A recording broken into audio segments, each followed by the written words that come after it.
Hey, Yeah, this is Michael. I'm CEO of First Community Bank. Glad to be with you guys today. great.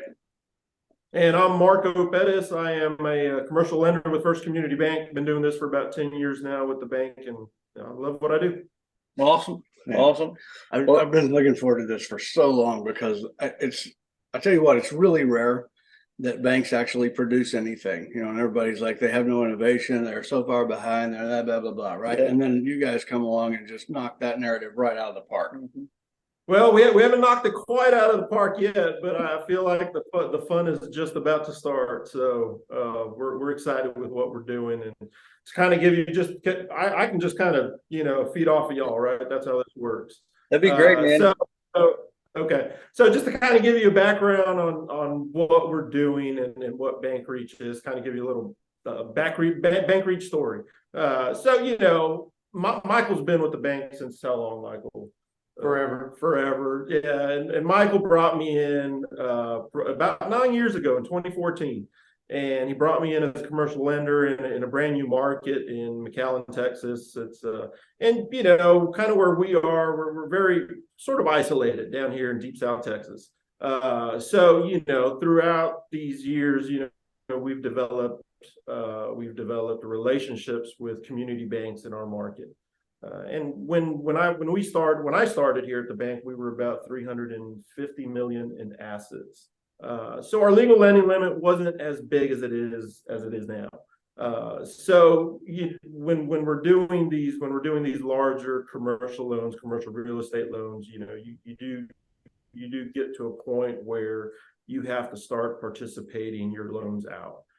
You've got your large borrowers, and if you want to continue doing business with your large borrowers, you do have to participate those loans out. What's your asset size now? We're 700 million today, so about twice the size as when Marco started. But our McAllen market's been great. Our team, Marco and the team out there, have really made some inroads on the loan side.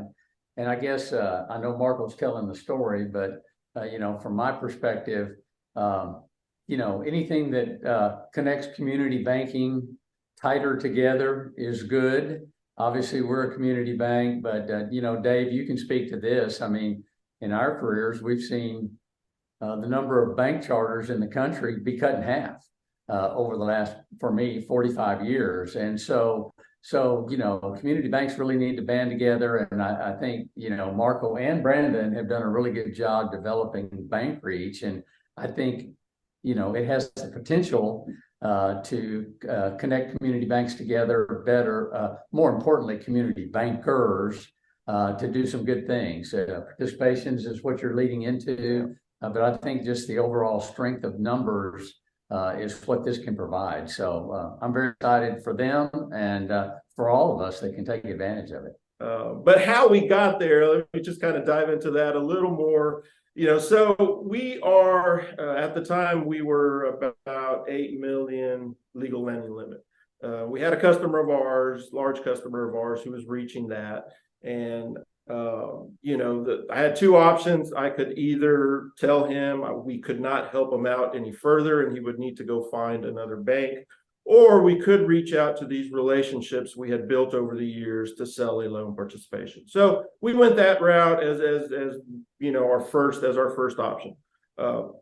Reached out to a local community bank to see if they were interested in helping us out. We had done business with them in the past. They were very interested.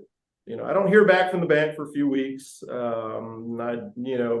Third week probably comes around and we're getting paid off on a large relationship. The banker had gone around behind our back and called our customer and made him a deal too good to pass up. So the first phone call I make is to Michael to let him know that we're getting paid off, and this is 7:30 in the morning, and was not happy. I couldn't blame the customer. He was doing what was best for him.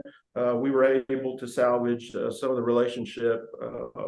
But the damage had already been done, and not by the customer, but by the community bank who we thought we had a relationship with. And at that point, BANCreach was born. I reached out to Brandon and I told him, I was like, hey, what if we come up with an app, a mobile app where community bankers, commercial lenders can go out and market loan participations. And then on the flip side, reach out to buy loan participations. Now, we're not trying to reinvent the wheel. There's already companies out there that exist like this. There's platforms, companies that do all the work for you. Bank A needs to sell a loan participation. They reach out to this platform. Platform that then finds a banker, matches the two together. But it can be costly at times. They're taking a piece of the origination fee. So we weren't trying to reinvent the wheel. We were trying to be innovative in our process.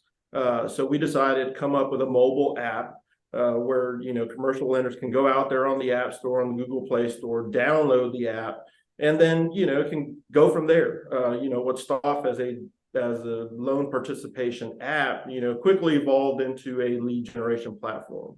I get hit up all the time from real estate investor from out of state who's looking for a local bank to help finance some apartments. So this gives them an avenue to help find that banker instead of spending hours looking for banks, emailing bankers, calling bankers. They simply just input the lead into the marketplace, and anyone who's a member of gets a notification that there's a lead in their market.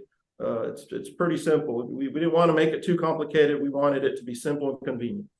Well, and Marco mentions participations, and yes, we get emails every day, but it's typically some mega loan at a retail center in Minneapolis, or an elder care facility in Philadelphia. Well, Texas bankers don't want to invest in that. And as a community bank, our lending platform is pretty straightforward. Our loans are not complicated. And so what we would be putting out there would be something that, Texas banks would have an interest in. Yeah. And, around here, we try to make loans that we can understand.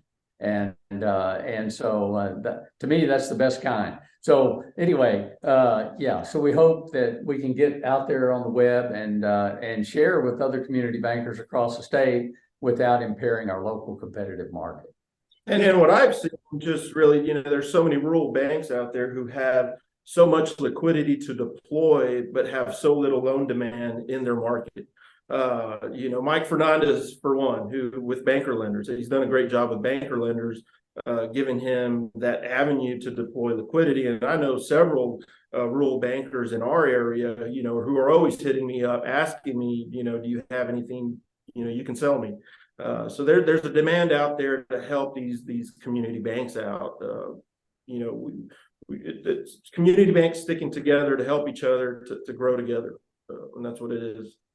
I like that. Is that it's an opportunity for good guys to do things together, and it's not about.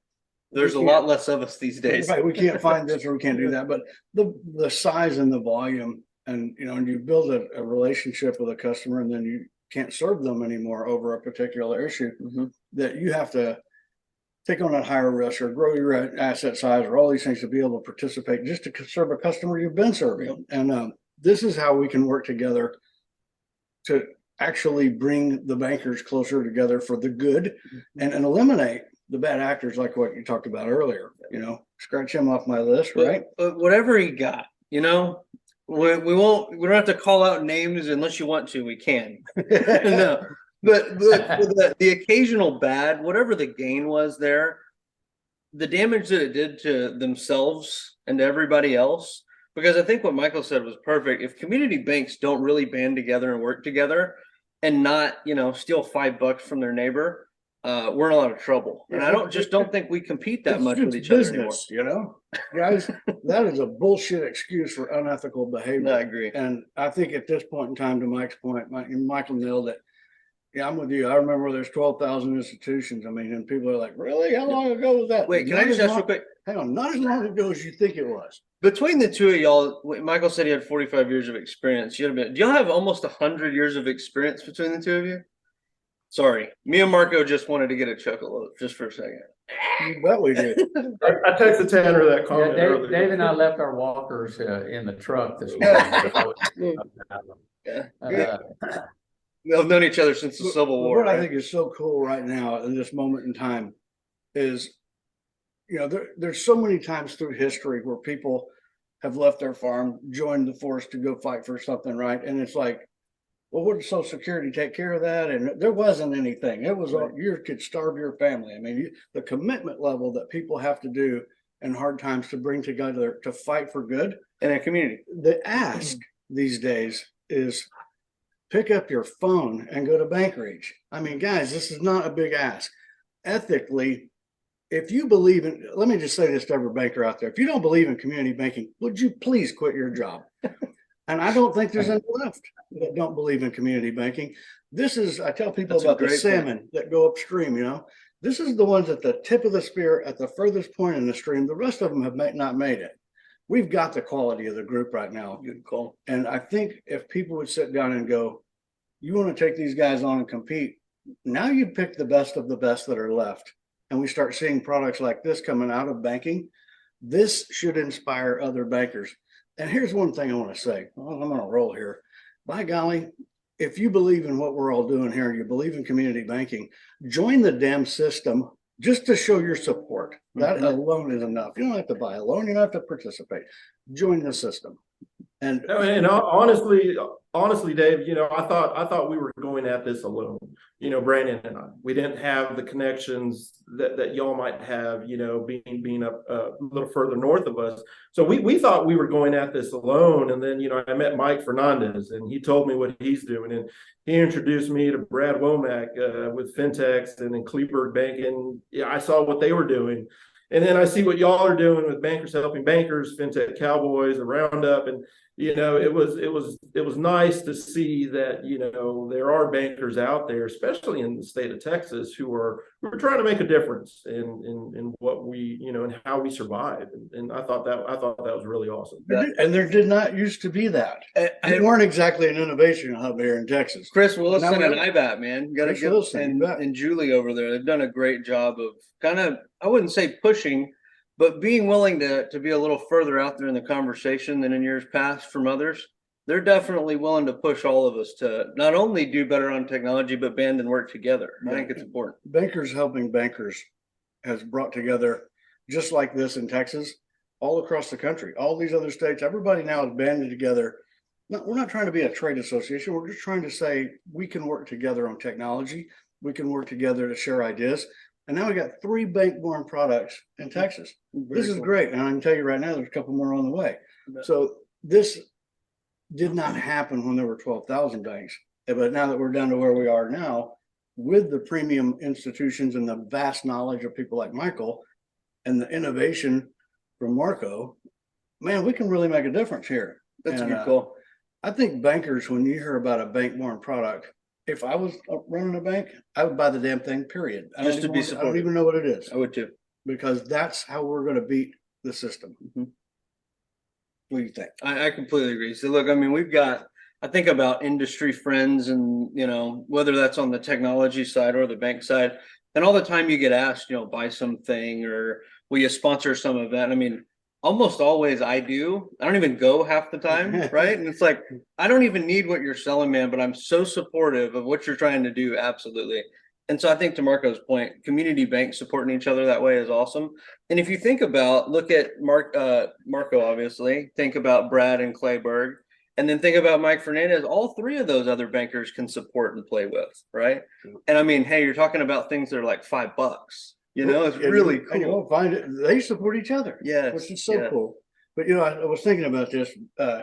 We just got back from a little vacation and sitting in a lot of time in the airport. And I mean, you look around, every person there is just buried in their phone and Instagram and whatever else, And wouldn't it be cool for guys like Michael and me and others let's hang out there and see what loans are for sale. There you go. See what participations we can play with. Is that your Instagram? Yeah, man. I want to do banking. I want to play around with Instagram. That's good. But yeah. No, and the point with that, there's so many fintech products out there that I love. But I may find value in them, but the bank may not. And a lot of them I agree with. There's just some that the bankers will not use. I would probably love to use them, but a lot of the times, it's a decision made above my head. And with BANCreach, the approach we were taking is, the bank doesn't have to, your bank doesn't have to find value in BANCreach in order to use it. You know, as long as the commercial lender, as long as the banker finds value in it, they can just go out there on the App Store and download it. They don't have to go through the steps, the approval process of getting products implemented into your bank. You can just go out there on the App Store and download it. And that was the whole point of BANCreach, was making it convenient to use for bankers. Will you touch a little bit on, so I mean, look, to the beginning of your story and you know, the theft of your customer, right? Will you talk a little bit about addressing that, right? So I'm thinking about, can everybody see who is offering up the participation? Can the other folks all look at information? Have you taken some steps there in the app to think through some of that? We have, so no customer information is shared over the app. You know, we wanted to make sure that, you know, there was very little liability on our end with customer information. So no customer information is shared on the app. The only information that is shared is the bare minimum of information for a commercial lender to make an educated decision whether this is something they want to pursue or not. So we've got, it's a drop-down menu process. It literally takes 30 seconds to submit a lead into the marketplace. So if I'm visiting with a customer and he's telling me he wants to do a deal in Austin, you know, and I don't know a banker in Austin, I can just get on the phone, input that lead into the marketplace within about 30 seconds. And any banker who subscribes to BANCreach will immediately be notified that there's a lead out there for a loan opportunity. So yeah, what's that? This is at cost. Right now it's free. You know, we understand it's going to take some time to build the marketplace, and in doing app development, we've realized that it really doesn't cost a whole lot to run an app. You know, the only expense on our side is the server cost, and we are not an Instagram where people are posting high definition videos and photos. You know, we're submitting loans which require very little space. So the cost to us is very minimal. So we understand it's going to take time to build the marketplace, get users on the app. We understand that. So until we're able to build that marketplace, it's going to be free for everyone to use. There's no cost to the user at this point. I'll tell you, of all the things that we watch and see, and so many things that we've done, it's the right attitude, right? It's being a helper of everybody around you and saying, hey man, I can afford, you know, it's not going to break me to make this good for everybody. And if it becomes such, maybe someday I make $1, I'm good, right? It's a good attitude and a winning hand. And I think you're addressing a problem that others have. To his point of the smart community bankers banding together, man, that's exactly the right thinking. And that, you know, we didn't go into this hoping to make money. You know, we wanted to, we saw a problem in our market and we just wanted to come up with a solution. And we felt that this was the solution, and we felt like sharing it with the community banking world. Well, we want to share the message, man. So hell yeah. So this is, I'm happy to let y'all share the message. Y'all have done so much for us up to this point, and we really appreciate y'all for that. Well, you guys have been great supporters of community banking. FinTech Cowboys, obviously, Yeah. Christopher and the IBAT team are really kind of the core root of community bank support, right? And so, you know, community banking is built on relationships, period. You know, the day that relationship banking is gone probably is the day that I need to retire. So what we're talking about here is not just relationship with customers, but relationships with other community banks. And I think there's just a lot of strength in that. Relationships are where community banks flourish. that's perfect. Yep. So let me ask this question, and I want to kind of point this out to everybody. When you talked about Mike Fernandez and Bankers Lender, and talked about, you know, Brad and the different products that are out there coming out of Texas, none of these banks that we're talking about are big banks, right? I mean, not even close to being what we would all consider a big bank. So Michael, when you're sitting here talking to Marco, and I'm sure you probably had that moment like I do to him or he does to me, where you think, God, he's lost his mind, you know? I used to like that. Sometimes I have. But you have these things where you're sitting there going, okay, how much of an emotional investment is this going to be, a time investment? And then what's the actual cost of this going to be for me? And you got to go through that process in your head to go, okay. And then when you sit down and go, it's really not a giant cost. I'm assuming that's right. Is that kind of, tell me how that went? Well, I mean, as far as between Michael and me, or between Yeah, me and the bank? Michael's gonna sit down and walk through this thing going, look, we don't have to spend a lot of money. I can support this thing here and we can have a bank-born product that serves a lot of other people. That is not what people think this is, because everybody tells them it's gonna take a team of 50 people and it's gonna be a minimum of $85 million investment just to get off the ground. Not that scary. And it's not. So during that initial process, it was at the height of COVID had just hit. Bank lobbies were closed. We were just really doing a bunch of PPP loans. So there was a lot of time between that, and Michael probably won't agree with me, but there was a little bit of time, a lot of time in between that in the lobbies. So I started. I taught myself graphic design to help save on that cost. I had time to teach myself, and at home as well. It was either sit down and watch and binge Netflix shows, or teach myself something, since we really couldn't go out. So I taught myself graphic design. Now, am I an expert at graphic design? No. Is the app, what a experienced graphic designer would do? Probably not. But I feel like I've learned enough. I felt like I learned enough to develop a prototype of the app. And that took about 6 months. And at that point, Brandon and I were touching base every day on the progress we made. And it got to a point where we felt like we were done. So we reached out to, we knew that we were on a budget. We weren't reaching out to VCs to help fund this thing. I reached out to Michael. Michael helped us out along the way, and then some family members helped us out.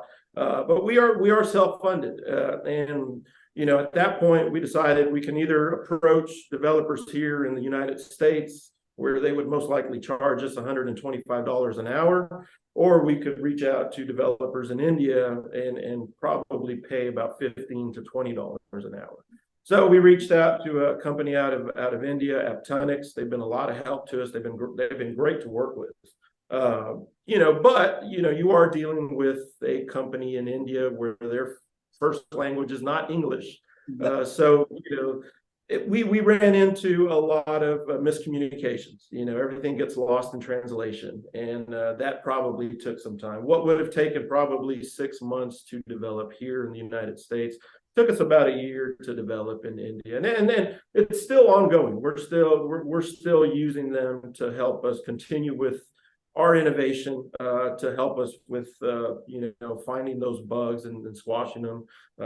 So it's been a process, but we've learned a lot, and it doesn't cost a lot of money to develop an app. You don't need the big buildings with all the employees, and it now makes sense why Facebook and all these tech companies are laying off these tens and thousands of employees, because you don't need that many people to run a tech company. You just don't.